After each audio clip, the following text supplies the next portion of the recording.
This is a problem that analyzes a ball bouncing off of a floor. We'll analyze its motion in 3 parts. In part 1, we'll just consider the ball free falling, and we'll apply kinematics to that free fall. So the initial velocity of the ball when it's dropped is 0.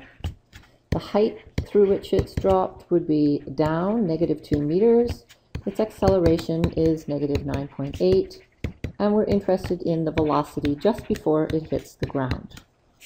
So we'll just use our basic kinematic formula that Vf squared is Vi squared plus 2a delta y, and we'll solve that for Vf. We'll choose the negative square root because it's moving down, and putting those values into this equation, we get that the velocity just before it hits the ground is -6.26 meters per second. Now we'll analyze its interaction with the floor. The graph above shows the force on the ball while it's in contact with the floor. So we'll use the definition of impulse to analyze the velocity of the ball when it leaves the floor. So that's part 2, and it's an impulse momentum problem. So the initial momentum of the ball right before it hits the floor is down, and it's equal to its mass times that final velocity. So it's m times v, and the mass is 0.2 kilograms, and the velocity is -6.26 meters per second. So it has an initial momentum before touching the floor of 1.25 kilogram meters per second. Now, the impulse, J, is defined to be the area under that force time curve. And to calculate the area of that triangle, we simply take 1/2 the base, which is 4 milliseconds, times its height, which is 1,000 newtons. And so the impulse given to the ball by the floor works out to be 2 kilogram meters per second. Now, the definition of impulse is change in momentum. So impulse is equal to the change in momentum as a result of that force.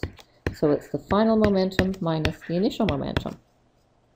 So if we want to calculate the final momentum as it leaves the floor, we simply solve for Pf here, and it would be J plus Pi. So the impulse is positive, the force is up, so that's 2 kilogram meters per second. And the initial momentum is down, so that's -1.25 kilogram meters per second. And so the final momentum of the ball as it leaves the floor is 0.75 kilogram meters per second. And from that, we can find the speed that it leaves the floor. So the speed with which it leaves the floor is the final momentum divided by its mass, 0.75 over 0.2 kilograms, which equals 3.75 meters per second. Okay, so that's part 2. Now the ball is once again a free-falling object, even though it's rising. And so we have part 3, once again free fall. The only force acting on it is gravity.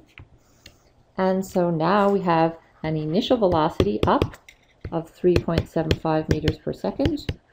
Acceleration again, -9.8. Final velocity at the top of its flight is 0. And its displacement is what we're trying to find. So using the same kinematic equation that we used initially, we have Vf squared is Vi squared plus 2a delta y. So delta y is Vf squared minus Vi squared over 2 times a.